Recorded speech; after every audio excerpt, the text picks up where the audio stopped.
ang mga kwento ng pag-ibig, kwento ng buhay at kwento ng pag-asa dito sa Barangay Love Stories. Love Stories.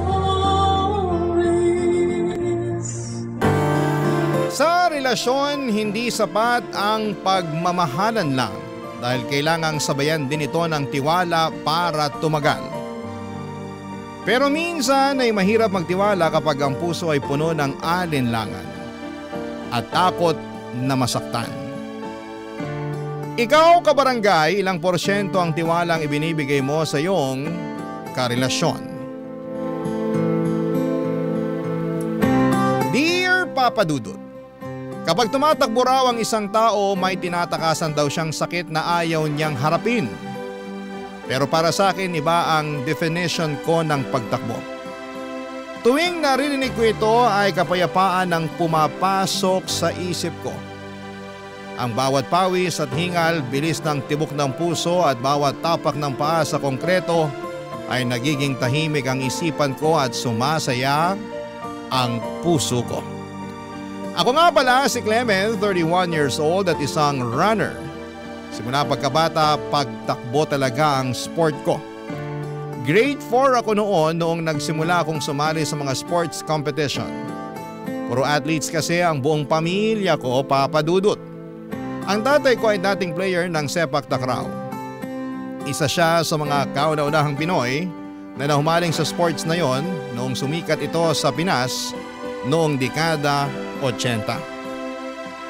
Ang ate ko naman ay volleyball player noong nasa high school at college pa lamang siya.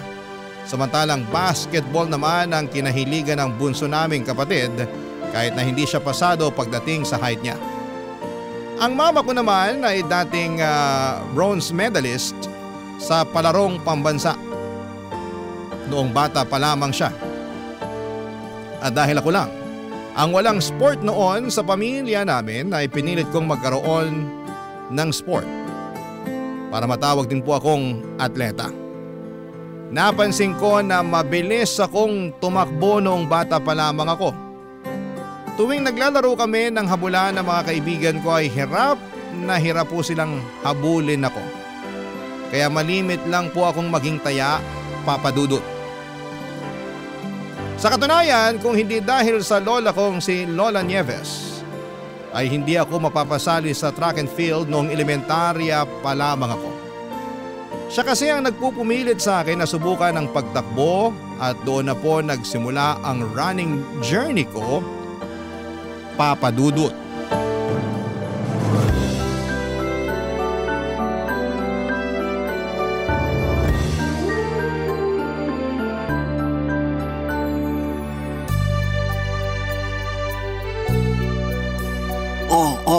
Clement, saan ka na naman pupunta? Maglalaro po kami ng mga kaibigan ko sa labas. Tanghaling tapat, lalabas ka na naman. Katatapos mo lang kumain, hindi ka matutunawan yan. Sabi niyo po kapag kumain ako ng madami, pwede na ako maglaro sa labas. Ay mamayang hapon, hindi ngayon. Tirik na tirik yung araw oh. Halika rito, matulog ka muna para pagising mo mamaya pwede ka nang maglaro sa labas. Lola naman eh. Matutulog ka o papaluin kita. Teka, nasa na ba yung stick ko? Oo na po, eto na, matutulog na. Halika, mahiga ka na rito, tabihan mo ako. Itabi mo muna yung hawak mo, ano ba yan? Raketa po ng badminton, magpa-practice sana kami para sa intrams eh. Akala ko ba ping-pong yung gusto mong salihan? Ayoko na po dun, natalo ako nung nakaraang taon eh. Kaya badminton naman ang susubukan mo ngayon? Opo. Bakit ba gustong-gusto mong sumali sa mga ganyan? Lagi ka namang natatalo. Never say die, sabi nga po nila, di ba? Tsaka ako lang po yung walang sport dito sa bahay. Gusto ko rin makipag-compete katulad ng mga kapatid ko. Hindi naman lahat nabibiyayaan ng galing sa sport eh. Malay mo naman, magaling ka pala sa ibang larangan. Sports po gusto ko eh. Gusto ko rin makapunta sa iba't ibang lugar para makipag-compete. Si ate nga, sumakay pa ng eroplano para lang makipaglaban ng volleyball eh. Gusto ko rin po ng ganun. Eh kung ganon, alamin mo muna kung saan ka ba talaga magaling. Dapat alam mo kung ano talaga ang gusto ng puso mo tapos yun yung salihan mong sport. Hindi yung sali ka ng sali tapos hindi mo naman pala gusto yung sinasalihan mo. Hindi ko po alam kung saan ako magaling eh. Eh di ba mabilis kang tumakbo? Nung pinapanood ko nga kayo ng mga kalaro mo, napansin ko na maliksi ka eh. Yun kaya yung subukan mong salihan? Yung pagtakbo po? Oo. Alam mo ba, nung dalaga pa ako, may sport din ako. Talaga po? Ano pong sport nyo? Sa track and field ako. Lumalaban ako dati sa long jump. Long jump? Paano po yun? Palayuan yun ang tinatalon. Sa track and field kasi, iba't ibang klase ng laro yan. May pabilisang tumakbo, may pagalingan sa pagtalon, meron ding palakasan ng pagbato. Subukan mong sumali sa track and field. Pwedeng-pwede ka sa mga sprint o di kaya relay. Paano po yung badminton? Isa lang ba pwede salihan? Baka naman pwede kang sumali sa parehong sport. Itatanong ko po yung coach ko kung pwede. Subukan mo yun. Sigurado kung magugustuhan mo ang track and field. Ang masamang epekto lang nun, mangingitim ka kasi palagi kang nasa arawan. Okay lang po yun. Matagal naman na po ako maitim eh. Lola, pwede niyo po ba akong turuan kung paano tumakbo? Madali lang naman yun eh. Pero sige, tuturuan kita ng ilang sekreto para mas mapabilis yung pagtakbo mo. Pwede po ngayon na? Ay hindi, matulog ka muna. Akala mo makakaisa ka sa akin ha? Excited na po ako eh. Gusto mo lang lumabas eh. Nung sinabi niyo na mabilis akong tumakbo, parang gusto ko nang maging runner kaysa maging badminton player. Mas gusto ko ata yun kaysa mag-badminton. Ay basta, kung ano man yung magugustuhan mo, susuportahan kita doon. Badminton man yan o running. Sana po manalo na ako sa intrams. Ako na lang kasi yung walang medal sa aming magkakapatid. Darating din tayo dyan. Darating din yung oras mo. Kaya nga po gusto ko nang lumabas sana para makapag-practice ako. Kahit anong sabihin mo, hindi pa rin kita papayagang lumabas. Ay, matulog ka muna. Hala sige, tama ng usap-usap. Ipikit mo na yung mga mata mo para magising ka ng maaga. Mas maaga kang makakalabas mamaya. Sige po. Ganon na nga po ang nangyari, Papa Dudut. Sinubukan kong sumali sa track and field at katulad ng inaasahan ay napunta ako sa mga running events. Unang salang ko pa lamang ay nakapag-uwi na agad ako ng medalya para sa 400 to 800 meters sprint.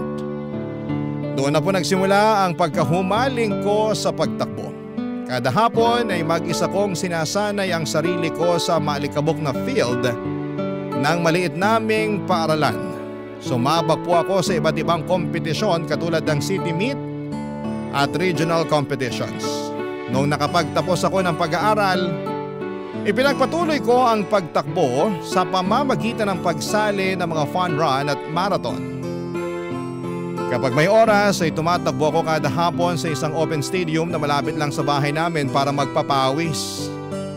Karaniwan nakakatakbo ako ng 7 to 10 kilometers para lang hindi kalawangin ang mga pako. Minsan na rin akong sumali sa marathon noon. Kaso nga lang ay simula noong nagkaroon ako ng injury at hindi ko na siya naulit pa. Ang pinakamalayong natatakbo ko na lamang sa ngayon ay half marathon o mahigit 21 kilometers. Papadudot para sa akin ang pagtakbo ang nakapagpabawas ng mga stress ko sa buhay. Nakakapag-isip ako ng maayos kapag nararamdaman ko ang pagod at adrenaline at dulot ng pagtakbo. Bukod doon ay maganda rin ito sa kalusugan at nakapagbibigay ito ng maayos at magandang pangangatawan. Dahil sa hobby kong yon, ay marami akong nakilalang bagong kaibigan na itinuring ko na rin sarili kong pamilya. Papadudot sa pamamagitan din ng pagtakbo ay nakilala ko ang nooy girlfriend kong si Shane, Papadudot.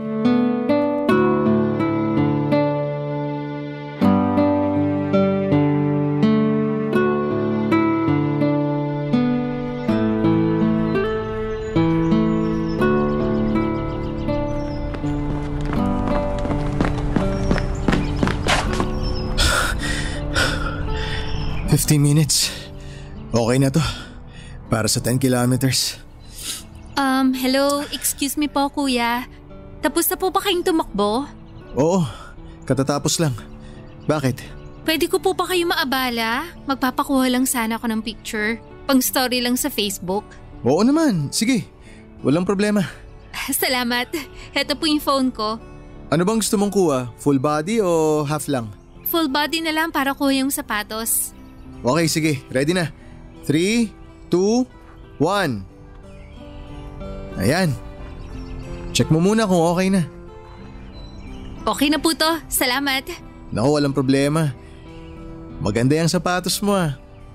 Mahal yan, di ba? Mahal ba to? Hindi ko alam eh. Regalo lang kasi sa akin to ng birthday ko. Oo, mahal yan sa pagkakaalam ko. Actually, magaan siyang isuot. Hindi masakit sa paa. Kaya sulit din naman yung bayad kung sakali. Maganda nga yan pang takbo. Matagal ka na bang nagja-jogging dito? Parang ngayon lang ata kita nakita. Ngayon na lang uli. Hindi naman talaga ako pala takbo eh. Pero since may nagregalo sa akin ng running shoes, naisip kong gamitin na lang kaysa naman nakadisplay lang to sa bahay. Kaya pala. Nakakatuwa nga eh. Kasi dumarami na yung mga taong nahihilig sa pagtakbo ngayon. Uy, totoo yan. Halos lahat ng mga kaibigan ko, nasa running era na nila ngayon. Pero usually after a week, wala na uli. Para bang nakikisabay lang sila sa uso. Oo, maraming ganun. Pero at least, sinubukan nila kaysa naman nakapirmi lang sila sa bahay. Di ba? Maganda rin naman kasi yung benefits ng pagtakbo. Tama. Nakakatulong siya hindi lang sa physical kundi pati na rin sa mental at emotional health. Nakakawala kaya ng stress kapag tumatakbo ka? Nakakahingal nga lang. Sanayan lang yan. Ang mahalaga, nababawasan ka ng taba, di ba? Ay, oo nga. Yun din naman yung isa sa mga habol ko kung bakit ako nag-i-interest sa pagtakbo. Sana nga masustain. Kaya yan. Disiplina lang kailangan mo. Sa simula medyo mahihirapan ka pa mag-adjust pero kapag nasanay na yung katawan mo, maniwala ka sa akin, maa-addict ka sa pagtakbo. Hahanap-hanapin mo. Matagal ka na bang tumatakbo? Naku, bata pa lang ako, tumatakbo na ako. Oo, kaya naman pala. Kita sa legs mo, sobrang toned ng mga muscle mo sa pae. Talaga ba? Oo, yung pinsan ko batak sa gym yon, ganyan din yung legs. Hindi ko na pala kailangan mag-gym yan. Honestly, hindi na talaga kailangan. Athletic naman na yung build mo eh. Kung ako ang tatanungin mo, mas maganda yung mga ganyang katawan. Hindi OA sa sobrang laki ng muscles. Kanya-kanyang trip lang naman yan. Pero salamat, na-appreciate mo tong build ko. Walang anuman. Marunong lang talaga ako mag-appreciate. Taga rito ka lang ba? Oo, dito lang ako sa area malapit nakatira. Ikaw? Medyo may kalayuan ng konti yung bahay namin mula rito. Pero no choice kasi ito lang naman yung pinakamalapit na open space na pwedeng takbuhan eh. Ayoko rin naman tumakbo sa gilid ng kalsada. Bukod sa, alam mo na, polluted, nakaw aksidente rin. Oo, mas safe dito. Mas maaliwalas pa kasi may mga puno sa paligid. Teka, ano nga ulit pangalan mo? Ay sorry, hindi pa pala ako nagpakilala sa'yo. Ako si Shane. Ako naman si Clemen. Since nagsisimula ka pa lang sa pagtakbo, baka gusto mong itry sumali sa fun run. May fun run event akong sasalihan next month eh. Masaya yun. Naku, baka hindi ko pa kaya yung ganyan. Hindi pa ako ganong sanay sa pagtakbo eh. Beginner friendly naman yung mga fun run. May pang 3 kilometers, may pang 5K at 10K. Gaano na ba kalayo na tatakbo mo?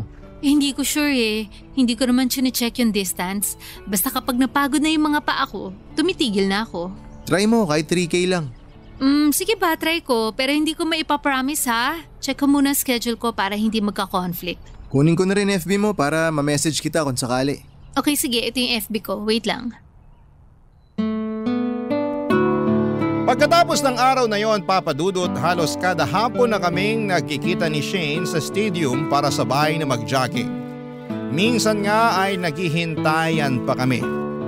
Baguhan pa lamang noon si Shane sa pagtakbo kaya sa akin siya humihingi ng tips kung papaano mas mapaganda at mapadali ang pagtakbo nito. Tinuruan ko siya kung paano ang tamang form kapag tumatakbo, tamang paghinga, pati tamang estilo ng paa para makaiwas siya sa injury. Mula sa middle class na pamilya si Shane, Papa Dudut. Isa siyang accountant na nagtatrabaho sa bangko. Kaya siguro siya maputi at may maalapor sila ng kutis dahil araw-araw siyang nasa opisina at naka-aircon. Si Shane yung tipo ng tao na kahit pinagpapawisan na ay mukha pa rin siyang mabango. Kapag pagod ay namumula ang mga pisngi nito. Kapag nga tumatakbo kami ay palagi siyang pinapaligiran ng mga kalalakihang tumatakbo din. Marami ang lumalapit sa kanya para makipagkilala pero sa lahat ng mga taong nakilala niya, sa akin siya laging nakabuntot. Dahil doon ay mas naging close pa kaming dalawa, Papa Dudut. Naging routine na namin ang tumakbo kada hapon para magpapawis. Minsan nga kahit umuulan ay tumatakbo pa rin kami kasi sa totoo lang nakaka-addict ang tumakbo. Hahanap-hanapin ito ng katawan mo lalo na kapag nasanay ka na dito. Isang beses kada buwan ay sumasali rin kami sa mga fun run, Papa Dudut. Karaniwan, mga for a cause ang sinasalihan namin para kahit papaano ay nakakatulong ang pagtakbo namin sa mga taong nangangailangan. Papa Dudut, hindi ko inaasahan noon na ang closeness namin ni Shane, Papa Dudut, ay mauwi pa sa mas malalim na ugnayan. Buwan ang lumipas bago ko napagtanto na may laman na ang mga tingin ko sa kanya. Hindi nagtagal ay unti-unti pong nahulog ang loob ko sa jogger partner ko na si Shane, Papa Dudut. Barangay Love Stories. Barangay Love Stories. Sa unang tingin, akalain mong hindi namamansin ng tao si Shane. May aura kasi siya na parang hirap siyang i-approach. Akala ko noon ay maarte siya at mataas ang standards. Pero noong nakilala ko ang totoong ugali niya ay naging komportable na akong kasama siya at mabilis na nawala ang intimidasyon na nararamdaman ko sa kanya noon. Dahil sa nabuong friendship namin ay nagkaroon ako ng lakas ng loob na sabihin sa kanya ang nararamdaman ko. Hindi kasi judgmental na tao si Shane at napakalawak ng pangunawa nito kaya naman matapang akong umamin sa kanya dahil alam kong kaya niyang i-handle ang mga ganong klase ng confession. Papa Dudut. Kapag nakita ako ng mga tao, alam kong sasabihin nilang napakatayog ng pangarap ko sa buhay. Sa itsura ko kasi parang napaka-imposibleng magkagusto sa akin ang isang katulad ni Shane. Matangkad naman ako at dahil lagi akong tumatakbo ay maganda rin naman ang hubog ng katawan ko sa kabila ng pagiging payat ko. Pero yun lang yata ang katangiang magugustuhan sa akin ng mga kababaihan. Maitibang balat ko dahil palagi ako nasa initan, wala rin akong facial features na maipagmamalaki dahil hindi rin naman ako pogi. Kaya naman naiintindihan ko ang biro ng mga tao na para daw akong nanunungkit ng buwan noong nag-confess ako kay Shane ng nararamdaman ko. Pero sa maniwala man kayo o hindi, binigyan ako ng chance ng babaeng gusto ko. Katulad nga ng sinabi ko, hindi judgmental na tao si Shane. Niligawan ko siya ng ilang buwan hanggang sa pareho naming isinugalang puso namin at nagkaroon kami ng relasyong dalawa. Naging maayos ang relasyon namin dahil pinagtibay ito ng pareho naming pagmamahal sa pagtakbo. Sa katunayan, sabay pa nga kaming sumali noon sa isang running group sa lugar namin para mas makilala pa ng maraming tao at mas lumawak pa ang connections namin.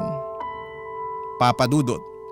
Ang relasyon naming dalawa ni Shane ay tumagal ng 1 taon bago kami humarap sa isa sa mga pinaka matinding pagsubok sa relasyon namin.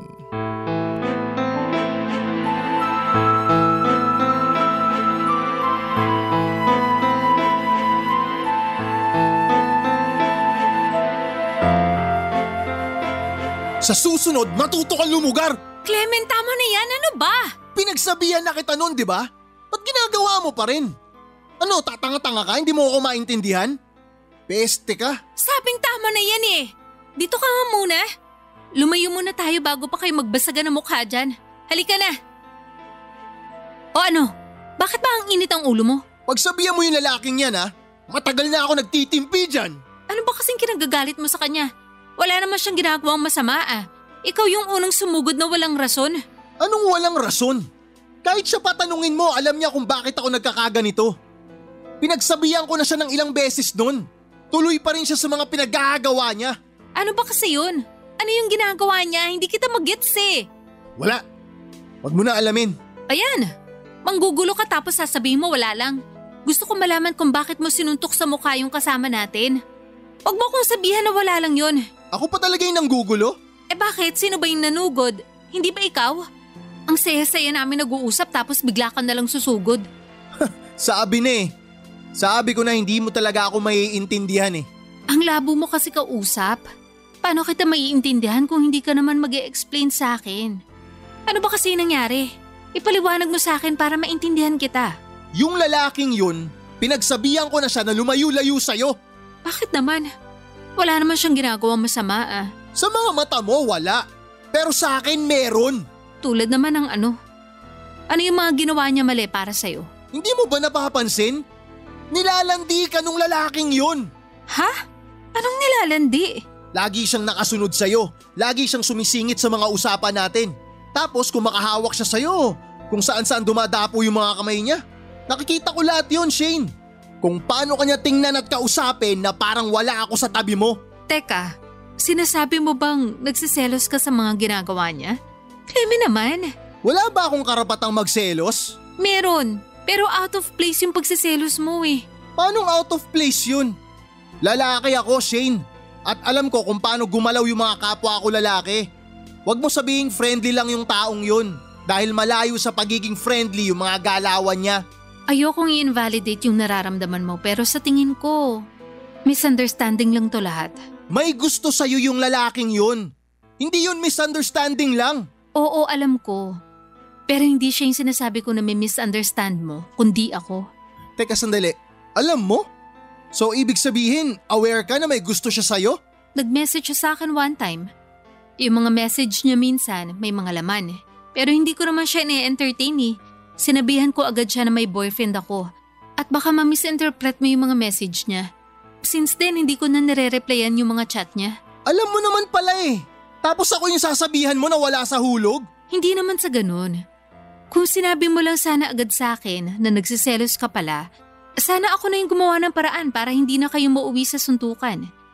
Sinabihan mo na lang sana ako na lumayo sa kanya. Gagawin ko naman yun eh. Ha? Dapat nga hindi ko na sinasabi yun eh. Dapat matik na sa'yo yun. Hindi ganun yun.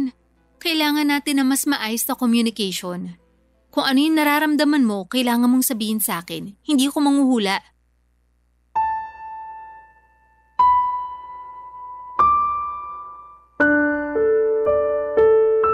Yon ang mahirap kapag maganda ang girlfriend mo, Papa Dudut.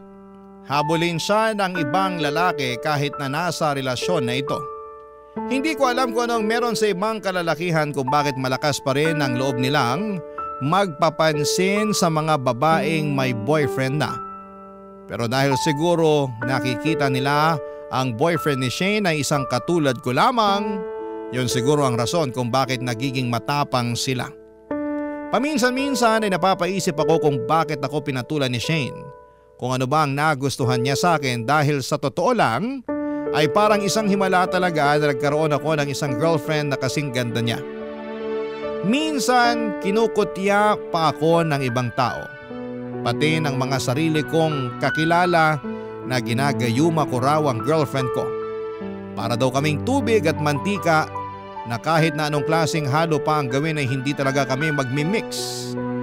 Kahit na biro lang ang mga banat na tulad noon ay may kaunting kirot pa rin yon sa puso ko dahil parang pinamumukha nila sa akin na hindi kami bagay ng girlfriend ko. Yon ang naging rason kung bakit nagkaroon ako ng insecurity. Simula nung naging girlfriend ko si Shane ay hindi ko na maiwasang ikumpara ang sarili ko sa ibang kalalakihan. Kapag nakikita ko ang iba na mas may itsura kesa sa akin ay napapaisip ako kung matitipuhan ba sila ni Shane. Pero kahit na ganoon ang nararamdaman ko ay lagi rin naman akong nire-remind ni Shane kung gaano niya ako kamahal. Lagi niyang sinasabi sa akin na hindi mahuhulog ang loob niya dahil sa itsura lang ng isang tao. Isa pa sa paningin ni Shane ay ako na raw ang pinakagwapong lalaki sa mundo. Kahit na alam kong hindi naman yon totoo, Papa Dudut. Sa kabila ng mga assurance sa akin ng girlfriend ko ay hindi pa rin nawala sa isipan ko ang takot na baka balang araw mawala rin sa akin si Shane, Papa Dudut.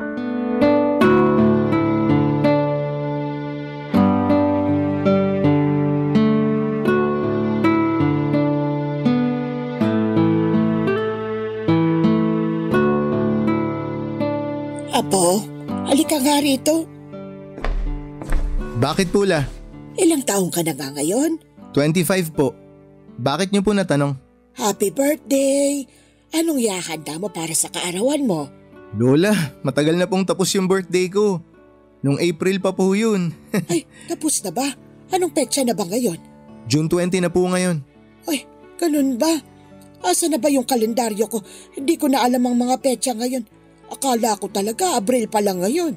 Baka siguro maaga pa, Lola, kaya hindi pa masyado gumagana ng maayos yung utak nyo. Naku, Lola, lumalala na yata yung pagiging ulyanin nyo ah. Parte yan ng pagtanda. Darating talaga yung araw na pati utak natin manghihina na. Dapat po kasi tuwing hapon, lumalabas-labas din kayo para makipag-usap sa mga kapitbahay natin. Para naman hindi kayo nabuburyo dito sa loob ng bahay. Ginawa ko na yan minsan, kaso muntik na akong maligaw kasi bigla na lang nakalimutan ko kung nasaan na yung bahay natin. Talaga po? Ganun na kalala? Paano po kayo nakauwi? Tinulungan ako nung apo ni ano nga bang pangalan nun? Yung nagtitinda ng balut? Ah, yung apo po ni Mang Erning? Oo, siya nga. Sinamahan ako nung apo niya para makauwi ako ng bahay. Hindi ko ba alam sa memorya ko? Minsan bigla na lang nabablangko. May mga oras na basta-basta na lang di gumagana yung utak ko. Hayaan niyo po, Lola. Ibibili ko po kayo ng vitamins para po tumibay yung memorya niyo. Oh, sige. Maiba tayo. Kumusta ka naman, apo? Ako po? Okay na okay po ako. Totoo ba yan? Bakit kahapon may narinig ako? May kausap ka sa telepono tapos nag-aaway kayo. Ah, yun po ba? Si Shane po yun. Nagkaroon lang po kami ng konting pagtatalo. Ano namang pinagtalunan yung dalawa? Maliit na bagay lang po, Lola. Walang maliit na bagay sa mga pagtatalo. Ang pagtatalo ay pagtatalo pa rin na maaring pagmula ng dahilan para masirang relasyon nyo. Bali ang nangyari, hindi lang po kami nagkaintindihan sa isang bagay. Huwag mong hayaang maipon yung mga hindi pagkakaintindihan na yan. Ako, isipin mo, kapag nagkaroon ng pagkaliit-liit na crack ang isang baso, tapos nadagdagan pa ng ilang mga crack, sa tingin mo, saan mapupunta yon? Sa tuluyang pagkabasag po? Tama. Kaya kahit gaano pa kaliit yan, makasisira yan sa relasyon kapag hindi nyo inagapan. Huwag mong hayaang magkaroon ng crack yung relasyon nyo ni Shane. Ano po bang gagawin ko?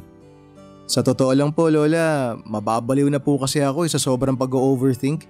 Ano namang iniisip mo na ikababaliw mo? Marami po kasing umaali-aligid kay Shane ngayon, Lola eh.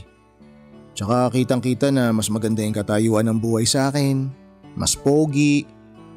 Ayun nga, may mga sasakyan, mayaman. Natatakot lang po ako na baka maagaw po siya ng iba. Bakit? Hindi mo ba siya ipaglalaban kung sakali? Hindi ba kapag may ninakaw sa atin, ginagawa natin lahat para mahanap yung bagay na nanakaw sa atin? Hindi mo ba kayang gawin yon? Kaya ko naman po, pero paano kung hindi na yun maibalik? Di huwag mong hahayaan na manakaw sa'yo.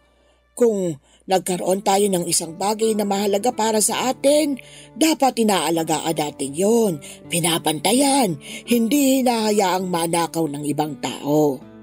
Ay, ang hirap po eh. Mahirap kasi duwag ka. Grabe naman po, Lola. Hindi naman po ako duwag. Hinahayaan mong talunin ka ng mga isipin na hindi mo naman hawak. Nagpapadaig ka sa mga bagay na hindi pa nangyayari. Nagpapadala ka sa takot ng hinaharap. Duwag ang tawag doon, apo. Kung ganun, ano po ba ang dapat kong gawin? Hanapin mo yung pundasyon ng relasyon nyo ni Shane. Paano ba ito nagsimula? Saan nanggagaling yung pagmamahalan ninyo?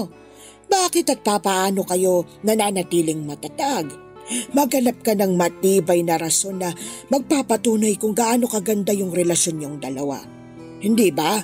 Minabanggit ka sa akin na may itinatago kang shoebox na puno ng mga alaala nyo ni Shane. Opo, Lola, meron nga po. Balikan mo yung mga alaalang yon. Ano bang laman ng shoebox na yon? Marami po, mga picture namin ni Shane, mga memorabilia tulad ng mga race bib na ginamit namin sa mga fun run, ticket kapag nanonood kami ng sine, mga kung ano-ano pong bagay na nakukuha namin sa mga pinapasyalan naming lugar. Meron ka naman palang tinatagong ganyan eh. Bakit hindi mo balikan yung mga alaalang yun kapag nagkakaroon ka ng alinlangan sa puso mo? Sige po, susubukan ko po. Apo, Tiwala lang ang kailangan yung dalawa para mas mapagtibay pa yung pagsasama nyo. Salamat po sa advice, Lola. O siya, kumain na tayo. May agahan na ba? Lola, tapos na po tayong kumain kanina pa. Gutom na naman po ba kayo? Tapos na ba kayong kumain? Akala ko kakain pa lang tayo Kumakalampay tong sikmura ko Saglit lang po, igagawa ko lang po kayo ng merienda. Sinubukan ko namang pagkatiwalaan si Shane dahil sa totoo lang, wala naman siyang ibang ginawa kundi ang mahalin ako ng tapat at totoo. Pero may mga pagkakataon talaga na sarili ko mismo ang nagiging karibal ko, lalo na pagdating sa mga insecurities ko. May pagkakataon noon na unti-unting sumikat si Shane sa running community dahil sa tagline nitong ganda. Nagkaroon siya ng ilang bilang na mga tagahanga. May iba nga noon na nagpapapicture pa sa kanya kapag nakikita nila ito sa mga fun run. Dahil doon ay niligawan siya ng ilang organizers para tumulong sa pag-promote ng ilang mga running events. Katumbas noon ay mas dumami pa ang nagkaroon ng interes sa girlfriend ko. Nadagdagan din ang mga taong sumubok na makipagkilala at makipag-close sa kanya.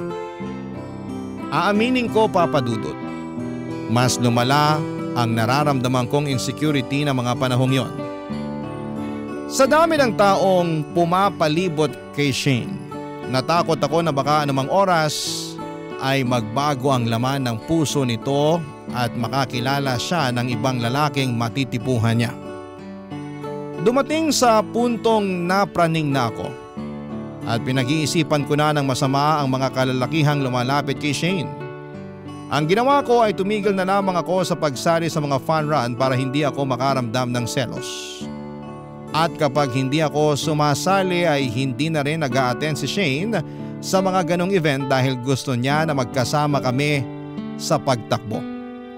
Ang nakasanayan naming jogging sa stadium tuwing hapon ay inadjust ko rin sa mas late na oras para mas konti ang taong makakasabayan namin. Sa madaling sabi ay sinubukan kong itago si Shane sa publiko. Hindi ko alam kung napapansin niya ang ginagawa kong yon. Pero doon na po nagsimulang lumaki ang crack sa relasyon naming dalawa, Papa Dudut. Barangay Love Stories. Barangay Love Stories. Papa Dudut, nakahinga ko ng nagka-pandemic dahil pansamantalang tumigil ang running era namin ni Shane.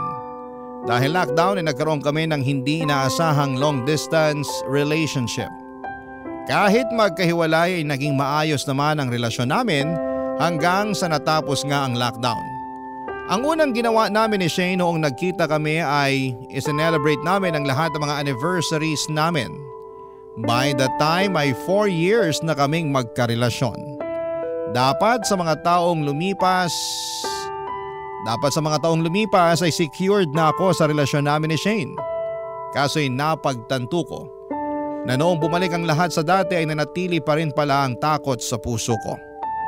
Noong bumalik kami sa pagtakbo ay bumalik din ang lahat sa dati. Nanatili ang mga tagahanga ni Shane. Ganon din na mabilis bumalik sa kanya ang center of attraction ng mga taong nahilig sa pagtakbo. Katulad ng dati, bumalik din ang pagiging istrikto ko bilang boyfriend. Naging makasarili ako at ipinagdamot ko si Shane sa mga tao. Doon na napansin ni Shane ang ginagawa ko sa kanya, Papa Dudut. Sinubukan namin itong pag-usapan pero hindi ko alam kung anong tumatakbo sa isipan ko noon at nagmatigas pa rin ako. Gusto ko noon na ako lang ang masusunod. Nagpatuloy ako sa pagiging mahigpit kay Shane at doon na po nagsimula, Papa Dudut, ang sunod-sunod na pag-aaway naming dalawa. Kasabay ng magulo kong relasyon ay lumala na rin noon ang sakit ni Lola Nieves. Noong nagka-pandemic ay napansin namin ang panghihina ng memorya nito.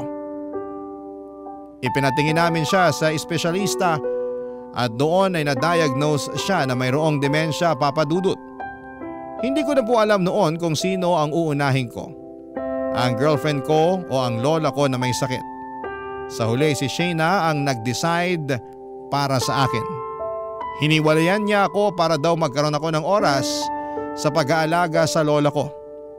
Masakit pero sa huli ay tinanggap ko na lamang yon dahil mas kailangan ako ng lola ko noon na malala na ang demensya, Papa Dudut.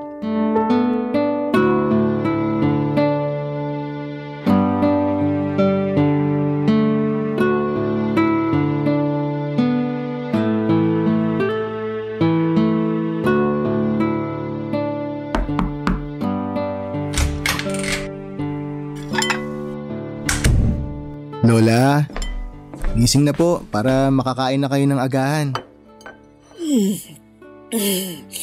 Anong oras na ba? Tanghali na po. Tanghali na ba? Naku, hindi pa ako nakakapamalengke. Namalengke na po si nanay. Tsaka lola, matagal na po kayong hindi namamalengke. Hirap na nga po kayong maglakad eh.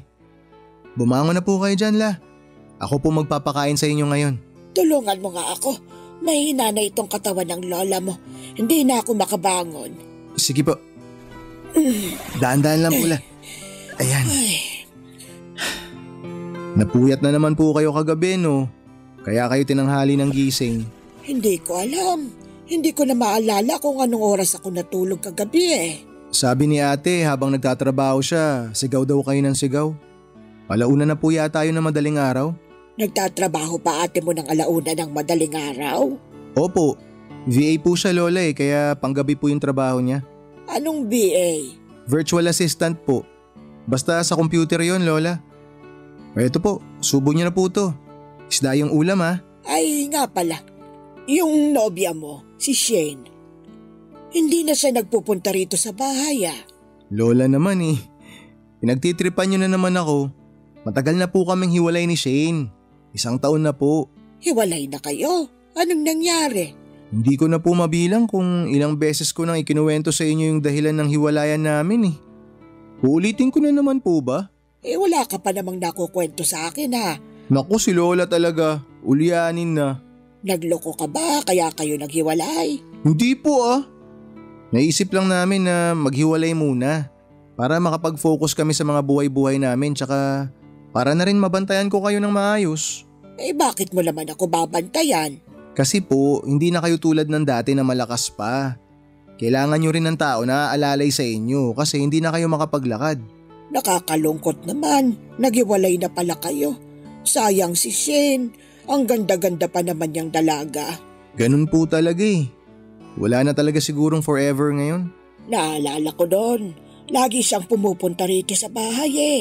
Lagi niya akong binibigyan ng prutas. Alam po kasi niya na favorite niyo yung orange. Kaya lagi niya kayong dinadalhan nun dati. Nga pala, bakit hindi na dumadalaw dito si Shane? Nakalimutan na ba niya ako? Lola, hindi na po makakapunta rito si Shane kasi matagal na po kaming hiwalay. Naghiwalay na kayo? Bakit kayo naghiwalay? Ay nako, paano ba ako makakapag-move on nito kung pati kayo hindi makapag-move on sa ex ko?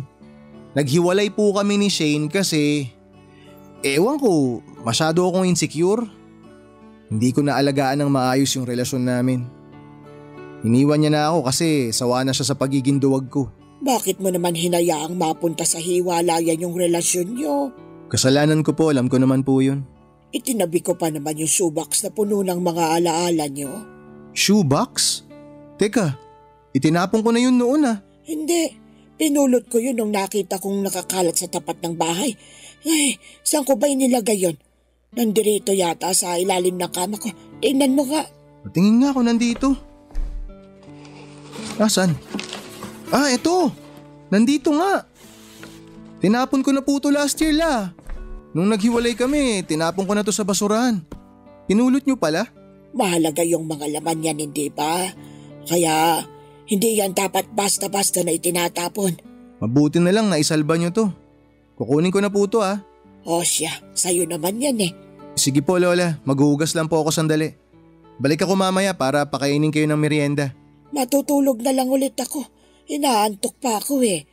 Kapag dumalaw dito si Shane, gisingin mo na lang ako ha. Ay, opo. Papadudot, mahirap ang mag-alaga ng taong may demensya. Kailangan mong paulit-ulit na ipaalala sa kanila ang mga bagong kaganapan sa buhay nila dahil hindi na kayang mag-retain ng bagong impormasyon ang kanilang utak. Halos araw-araw ko noong nire-remind si Lola Nieves na hiwalay na kami noon ni Shane. Palagi kasi niya itong hinahanap, lalo na't sobrang close ng dalawa noong magkarelasyon pa lamang kami.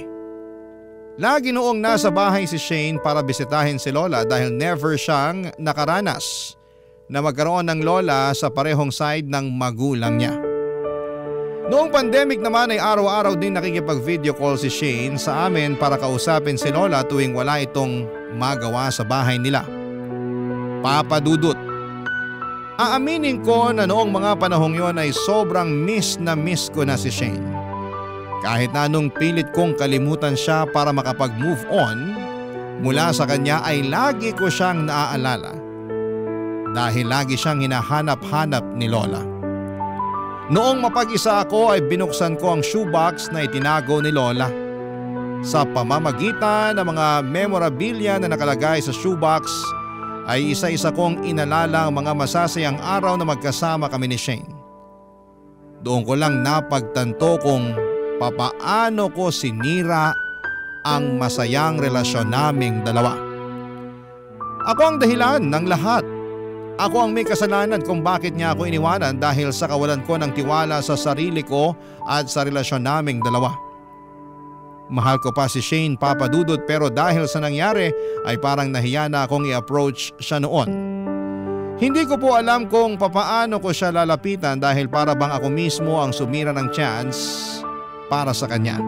Pero habang pinagmamasdan ko ang memorabilia namin na nakatago sa shoebox ay isang ideya ang pumasok sa isipan ko. Matagal nang hinihiling ni Lola Nieves na makita si Shane, kaya naman naisip kong gamitin yon para kontakin ulit siya. Minessage ko siya isang gabi para ipaalam sa kanya ang lumalalang estado ni Lola Nieves, pati na rin ang request nitong makita siya ulit. Mabuti na lamang at pumayag si Shane na makita ulit si Lola Nieves, Papadudot.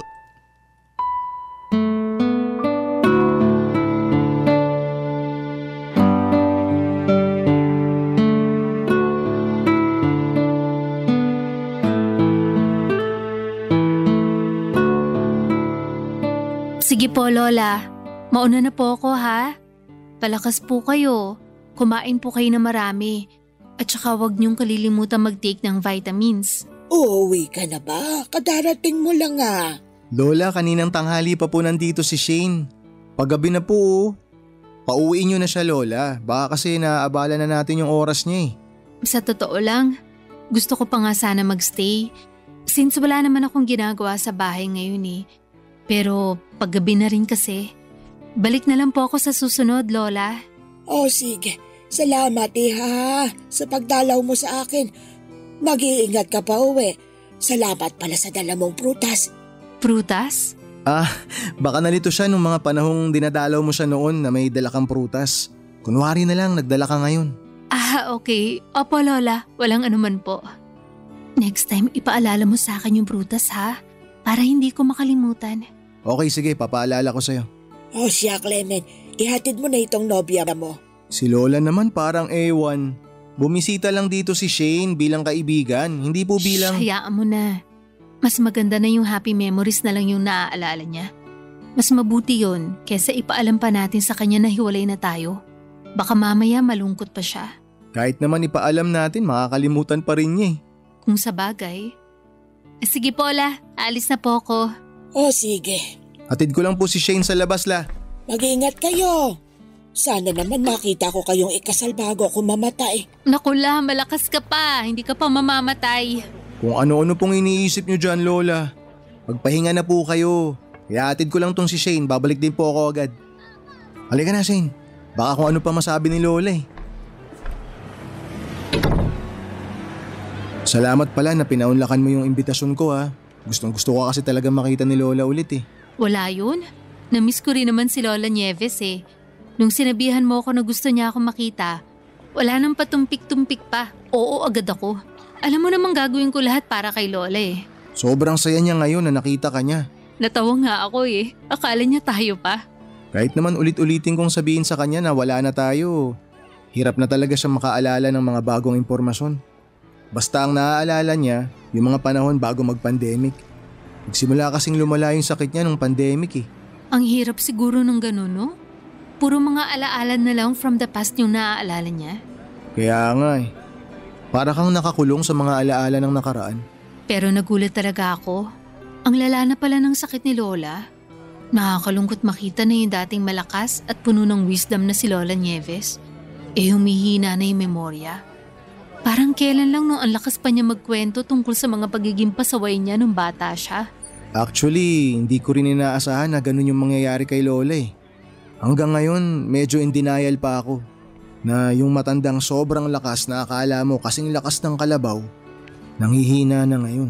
Yan talaga yung mga bagay na hindi natin may iwasan. Kaya nga maganda na habang bata pa tayo, magawa at maranasan natin yung mga bagay na gusto nating gawin para wala tayong pagsisihan sa pagtanda natin. Ikaw ba? Ano pa yung mga gusto mong gawin at maranasan habang bata ka pa? Alam mo na yun. Sa lahat ng tao na nakakakilala sa akin, ikaw ang nakakaalam ng mga bagay na gusto ko sa buhay. Ikaw, ano yung bagay na ayaw mong pagsisihan pagtanda mo? Marami, pero sa ngayon, isang bagay lang yung ayaw kong pagsisihan pagtanda ko. Ano yun? Ikaw. Na hindi kita ipinaglaban. Na hindi kita inalagaan. Na pinakawalan lang kita. Shane, may pag-asa pa ba ako para baguhin yung mga bagay na yon? Ikaw dapat ang tanungin ko niyan. Magkakaroon pa ba tayo ng pag-asa? Kapag pinagbigyan kitang baguhin yung gusto mong baguhin? O mauuwi lang ulit tayo sa dati? Marami nang nagbago sa akin simula nung naghiwalay tayo. Marami akong na-realize. Marami akong natutunan. Sisiguraduhin ko na kapag nagkaroon tayo ng second chance, hindi na mangyayari pa yung nangyari dati. Kung ganun, ba't di natin itry ulit? Gusto mo bang subukan natin ulit?